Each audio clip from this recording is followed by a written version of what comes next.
direct causes. The direct cause of cancer is a cellular transformation that is adaptive. It's corrective. It's one of the ways the cell responds to trauma.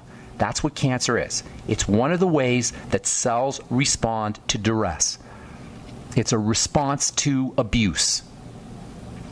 Cancer is a cell disease. It represents cellular distress, and it is the ultimate result. It's the culmination of long-term cellular burden. Starvation, suffocation, toxification, and inflammation. That means we don't have lung cancer. We have lung cell cancer. We don't have colon cancer. We have colon cell cancer.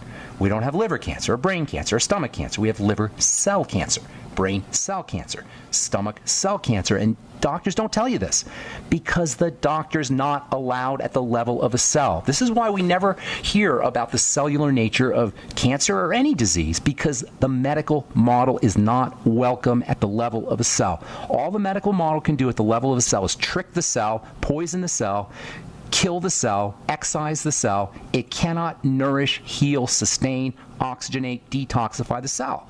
That's why they don't talk about it. When you look at it this way, it simplifies the whole subject. When you look at cancer as the manifestation of a cell that's in duress, it doesn't matter where the cancer is. It doesn't matter if it's liver cancer or stomach cancer or bone cancer. It's a cell disease. This is true about all diseases, but particularly cancer. Cancer cells are rogue cells.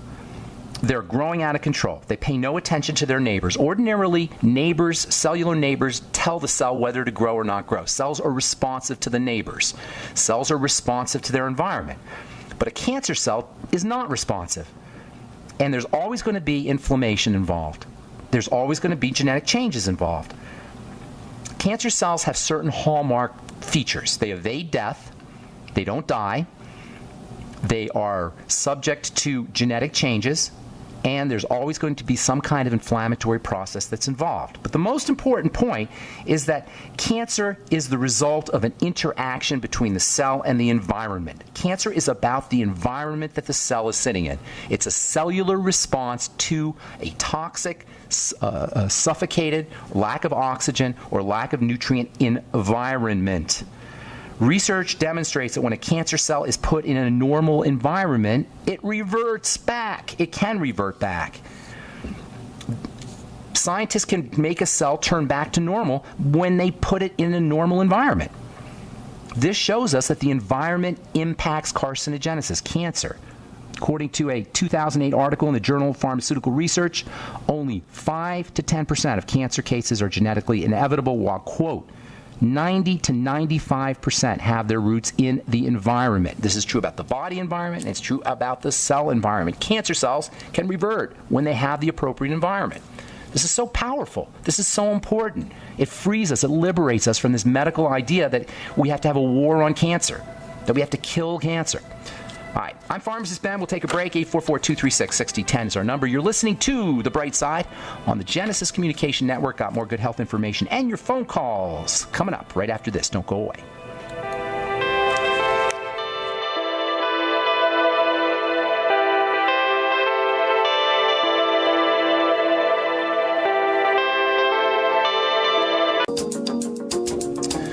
Okay, we are back on The Bright Side. I'm Pharmacist Ben. Thanks for joining us. 844-236-6010 is our number. We'll continue our discussion on cancer on our next live Bright Side episode. If you are interested in checking out nutritional pharmacist Melissa Galladay, registered pharmacist, on her Longer Life with Longevity series, you can dial in 646-558-8656 every Tuesday, 6 p.m. PST, Pacific Standard Time. That's 646-558-8656. 8656, meeting ID 579-044-9276. Hope to have Melissa on the program here, and she could tell you more about it. If you're interested in checking out our Truth Skin Health products, including our Retinol 5% gel, head to truthtreatments.com, truthtreatments.com. From the journal, from Science Network, Western Australia, which is a science news website based in SciTech. I don't know what SciTech is, but some kind of organization here. Walking down the stairs could help prevent dementia. I love this. So I'm talking about the simple little things. You know, there's no drugs for Alzheimer's disease. There's no drugs for treat dementia, but it turns out that walking down the stairs, according to Edith Cowan, according to Ken Nosaka, university professor. Let's see what it says here. This is from Western Australia. A number of studies, including one, showed that 26 men between the ages of 60 and 76 followed a regimen of walking down the stairs, and they monitored they took various measurements: heart rate, blood pressure, physical fitness, blood glucose, blood lipids, and insulin sensitivity. All markers improved just by walking down the stairs. Here's another one: the 5-2 diet, which is an intermittent fasting diet in the fight against diabetes. It's useful in the fight against diabetes. And this is also from South Australia. Reduction in blood glucose and weight loss with intermittent fasting. Where have you heard that before? Exercise hormone, irisin. When you exercise, you secrete anti-cancer hormones. That's what I'm talking about, these simple little things that we can all do to improve our health. You don't need the medical model. We've been bamboozled, we've been hoodwinked into believing that when we're sick, we go to a doctor, or doctors can somehow prevent illness, despite all evidence to the contrary. All right, 844-236-6010 is our number. Time to hit the phones. Let us go to Tristan in Canada. Welcome to the bright side, Tristan. Where are you in Canada? Hi, I'm from Toronto, Canada. Hey, Ben. Hey, did I meet you on my journey? You know what? I'm a huge fan of your work. I found some of your work on YouTube, and okay. I'm just a huge fan. You know, the way you broke down, acne on the cellular level. I never really, you really changed my perspective on how I viewed things. Nice. So what's going on? How can I help you today? So my question would be in regards to, well, it's both for acne and, I should ask this one first. How would you treat sebaceous cysts? Is there any way to reverse that? Yes, absolutely. Sebaceous cysts, like all cysts, are a sign that the cells are growing out of control. They're not stable.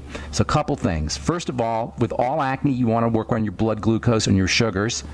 And that means, number one, reducing your intake of sugar, and number two, using nutrients that help the body process sugar. There's a major connection between insulin, testosterone, male hormone, and sebum, and the growth of cells, sebaceous cysts or sebum cells growing out of control.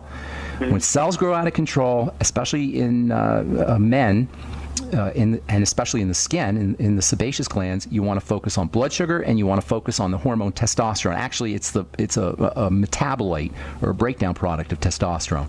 So what are the strategies? Well, in addition to not eating foods that spike your blood sugar, you want to use the B vitamins. Those are stupendously important for processing sugar. Also, particularly vitamin B5 plays a role in how fats are processed. So for all sebaceous or oily skin conditions, vitamin B5, high doses. It's a must-have. And it's a very underappreciated nutrient, by the way, pantothenic acid. And when I say high doses, I'm talking 3 or 4 grams a day, even up to 5 or 6 or 7 grams a day. Okay. In conjunction with all the Bs. Zinc, superstar mineral for acne, for all kinds of stuff, and zinc deficiency is very common. Zinc picolinate, 50 milligrams a day. You can use topical zinc, and you can make your own topical B5 cream, by the way. Chromium, vanadium, very important for processing sugar. Longevity Sweeties will get you those. Selenium, very underappreciated when it comes to sugar metabolism, helping the body process sugar. Also, selenium is important for acne conditions. I love N-acetylcysteine, NAC, just as a general skin tonic. I actually have an acne formulation coming out here, hopefully in a couple of weeks, that's going to include all of these nutrients that we're talking about. And we'll be talking about those. We'll be advertising those on GCN, so you'll hear about that. And then as far as testosterone goes, this breakdown product of testosterone called DHT, which you may have heard of, dihydrotestosterone, it's like a super testosterone. Zinc will help you with that. And then also essential fatty acids, particularly omega-6 essential fatty acids. And by the way, omega-6 essential fatty acids have a liquefying effect on sebum. They will help sebum flow more efficiently. One of the things that happens when we have acne is the sebum gets sticky and clogged, and clogs up the follicles or the pores. So using your Ultimate EFAs and then a interesting omega-6 fat called GLA can also have an anti-DHT effect. Zinc, as I say, is also anti-DHT. Let's see what else I could tell you about here. Here's a good one. Exfoliating with alpha hydroxy acids or salicylic acid as a topical remedy, and retinol. Super, super, super topical ingredient. Probably along with salicylic acid, retinol is the most important topical ingredient for dealing with acne skin or hypersebaceous skin, or dealing with any kind of sebaceous cyst for that matter. And of course, you get that from my retinol 5% gel, truthtreatments.com, truthtreatments.com. Does that help you? Anything else you want to talk about? Yeah. So what if the cyst has already formed? You can exfoliate it away, number one, or you can, depending on where it is, or you can use salicylic acid for that, or you can do all the strategies I'm talking about. The cyst will revert. It will go away on its own. Okay, that's fantastic. And my last question would be, so I'm a ex-Accutane user, and when I was on Accutane my first course was very successful, but acne came back. And when I went on my second course, it really disrupted my digestive tract. Is there any way to help that? Yes, absolutely. Probiotics, fermented foods, elimination diet. It sounds like you have some digestive stuff going on, and that's what's causing the acne, by the way. That could be a result of leaky gut. So you want to do a food diary and an elimination diet. You probably know what that is. You write down everything you eat, and then you eliminate foods. Caloric restriction, eating less food, certainly less snack food and processed foods, bars and cereals and anything that comes in a box, basically. And then fermented foods, vegetable juices. Vegetable juices are amazingly important for the digestive system for a couple of reasons. The fiber is very helpful. Not only will the fiber help clean out the colon, but bacteria feed on the fiber and they proliferate, and they actually produce really interesting compounds that support colon health as they digest the fiber. And then also vegetables are a source of nitrates and nitrites, which some people think are bad, but they're not necessarily when they come in natural sources. They're definitely bad in preserved meats. But in vegetables, they can actually help support digestive health. Also, aloe vera, very helpful. Noni, very helpful. Youngevity has a great noni product. And fucoidan, also very helpful for helping support gut health. Got to move, Tristan. Thank you so much for your call. Thanks. And I hope we helped you out. Thanks for calling from Canada. If you're on hold, hang on. We'll get you when we come back from our break. I'm Pharmacist Ben. You're listening to The Bright Side. We'll be back after this.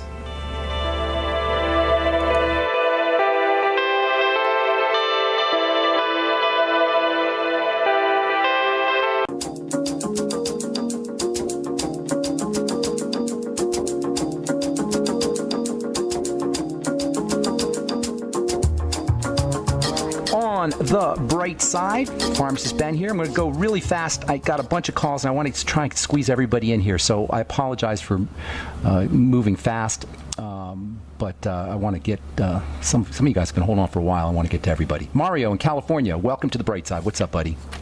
Hey, Ben, thank you for picking up. I appreciate your help here. Sure. Been listening to you for since you've been on Coast to Coast, and you've been very helpful with my digestive issues, but I got a little something more serious. My 16-year-old son had a massive seizure last Wednesday.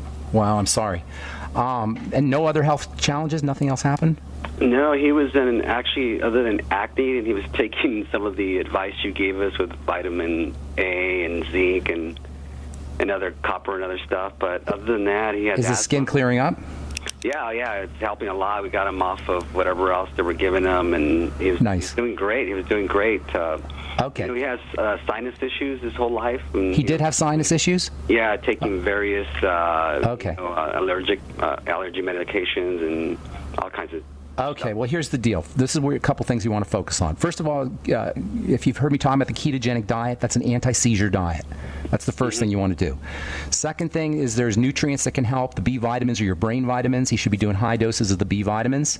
Also, zinc is a very important brain mineral. He wants to be doing zinc. I would start him on lithium orotate, which you can buy at a health food store, maybe 5 milligrams a night. You might want to try GABA, G-A-B-A, and also glycine. These are two, glycine's an amino acid. GABA is a kind of neurotransmitter amino acid. And also, there's a very important relationship between the gut and the brain. This should be no surprise if you've been listening to this program.